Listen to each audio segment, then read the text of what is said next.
tonight's High Growth Help for Business seminar. We've had an overwhelming response to tonight's seminar, and I just want to take the opportunity just to thank each and every one of you to actually attend tonight, taking time out of your busy schedule. Now, just to introduce myself, my name is Michael Lee. I'm a senior officer at the Department of State Development. And just before we commence tonight's seminar, I just want to leave you, I guess, with a few points. Just to briefly touch base with you on Queensland's economy and the types of things that we can do to actually further assist your business. I guess number one, currently Queensland's economy is actually booming. We've got the lowest unemployment trends currently for the last 27 years, and that's sitting at about 4.5%. Now, we are the job creation capital as well, and this can be actually evidenced.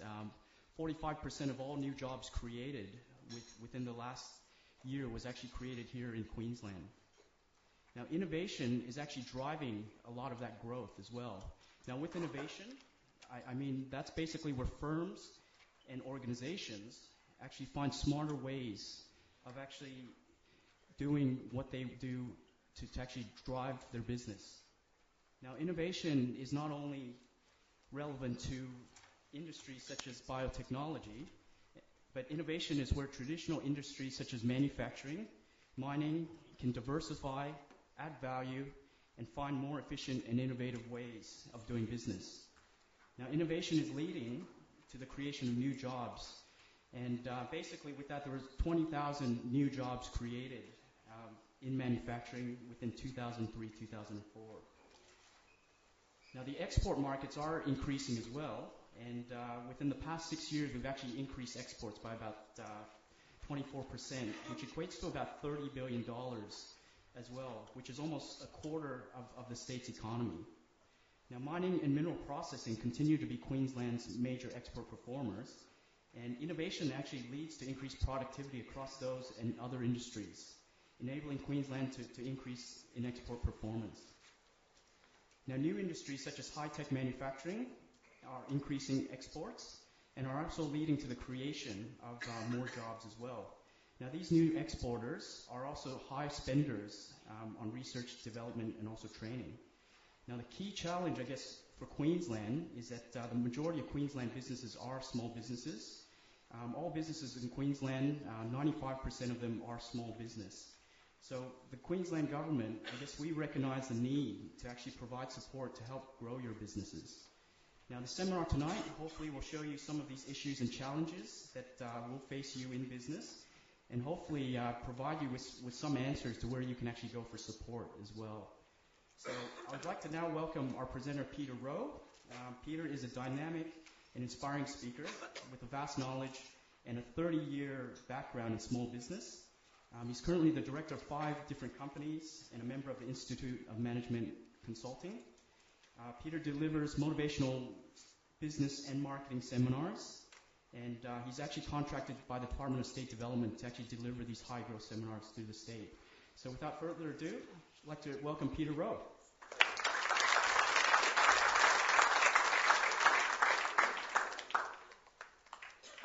Thank you very much. I wish sometimes that I got a very bad lead-up. That way anything I did well was sort of a pleasant surprise. But, we're based here on the coast. How many people are coastal businesses, like in the Gold Coast area? Right. Has anyone travelled any distance to get here? Where from, please? Tamborine Mountains. From Tamborine. Okay, where it snows, is that right? Yeah, you're very bad for tourism. Okay, thanks a lot. Okay, a couple of very basic things once we get connected up here. Right. The evacuation route, straight out the door, and just keep going a bit left and you're out the front door, so should the fire alarm sound, please make an orderly exit. If you've got a mobile phone, I'm not strict on this. You can leave it on if you like. If it rings, it's $10 cash up the front here for the Smith family. So, and if it vibrates, I'll know. All right, so the choice is yours. Duration, we're going to go, thank you, $10 cash. Who was that? The duration, we're going to go for 3 hours. It might sound like a long time. We'll see how you go. But if I notice eyelids drooping or something, we'll get up and do some calisthenics. But all the other crews have lasted the distance, so I'm sure you've got as much grit as the rest of them. So we'll have a good time. The amenities, I didn't check. So has anyone found the toilets and so on? Straight out the door and via where? Right, is it? Excellent, good, thank you. And I've already asked who's here from where. So just a quick check. How many people in the room employ... Peter, I suppose you want a mic on, do you? Yeah. Okay, that'd be handy for the... There we go. How many people in the room employ 5 or less staff? Okay. How many people employ 6 to 10? 11 to 20. Okay, 20 or more. 21 or more. Okay, thank you. All right, so gives me a pattern of who's here. Who has challenges occasionally with staff? It's like motherhood, isn't it? It's a great question to ask. Who'd like some simple solutions to that? So, who hopes to God I'm not making false promises? So I promise you I'll give you a couple of perspectives towards the end of this evening that most of the people that have gone through these seminars have found worthwhile and taken away. And I get some friendly emails saying, that fixed that, or it helped me get a perspective on that. So with a bit of luck, there's some really good stuff tucked away in the material we cover tonight. I spent 30 years living in Dubbo, which is a regional area of 47,000 people. And these seminars I've delivered up and down the coast of Queensland, and I've got one to do out in Mount Isa, I think, next week. And it's interesting when you sit in a regional area or a small community, because I ask questions about whose sales are up and cash is down, and people go, like they don't want anyone beside them or behind them to see their hand go up. It really helps me if I can get a hand in the air. So there's too many people in the Gold Coast for anyone to know anyone. So when I ask you questions, you put your hand up, no one will remember the answer. But anyone in the room whose business is going so well that you keep running out of cash? Okay, the technical term for it's over trading. It simply means that you've got another sale, so you've got to go and buy some stuff and put some infrastructure in, perhaps employ staff, and do all the bits required to deliver that to market. And then sometime you'll get paid, maybe a month or two down the track. And meanwhile, damn, another sale came in, so you've got to go and do all that again. And it's pretty easy to keep running out of resources.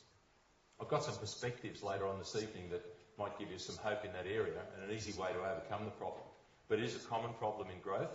And for what it's worth, while it's uncomfortable at the time, it's a sign that you are growing. Who here has businesses grown? Who here's business has grown in the last 12 months by more than 10%? Okay, by more than 20%. As a matter of interest, I'll come. Thank you. Those who are 10% or above get a neat little name in the circles where people examine small business, and I don't think there's small business people that do it. If you grow at 10% per annum for more than 3 years, you're known as a gazelle. I don't know whether that gives you any comfort or not, but that's the way you're classed. Anyone who's growing more than 20% on last year? Okay, more than 40? 100? Okay. You have our sympathy and perhaps some answers. So. Okay. Anyone find their staff depend too much on them? That's an interesting admission, okay. There's a book in the resource material provided tonight. I suppose I should reference that briefly. You've all been handed a book when you came in. I won't refer you to it right now, but I will get you to do a few bits and pieces in it later. The book's interesting. We first put a book together to back up the workshop because I never know what I'm going to say in one of these, and later on you're going to lead me down all sorts of paths, and I'm going to go there quite willingly. But there is a plan, believe it or not, to what we do tonight. And if I don't get to it, you can go home and read about it. Now, I have some people actually email back and said, after your presentation, we went home. They couldn't get home before about 10:30, 11 o'clock. And I read it in bed. And I go, well, there's something wrong with that person's life. But that aside, there's the actual presentation tonight, as it was supposed to be delivered, is documented in detail in the first half of the workbook you've got there. But I make a couple of claims as I go through, and there's a few things I'll pitch in occasionally. I get nervous when people look at me and go, that can't be right. So in the back section, the resource material covers all of the research that backs up the things I say. So if I tell you anything tonight, it's real, and the research is in the back.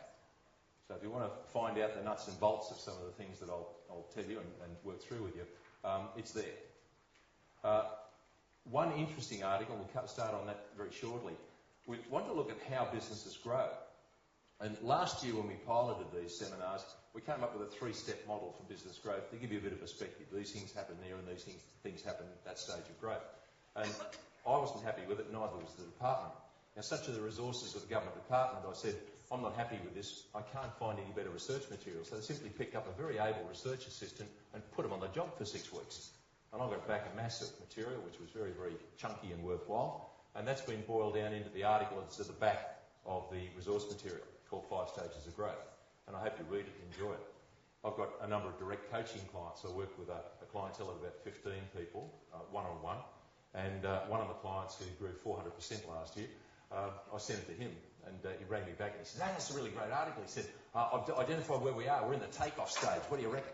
You know, and he's taken off well and truly. So, okay, if you've got staff challenges, there's a reference in the back of the book. The last page contains a short reading list.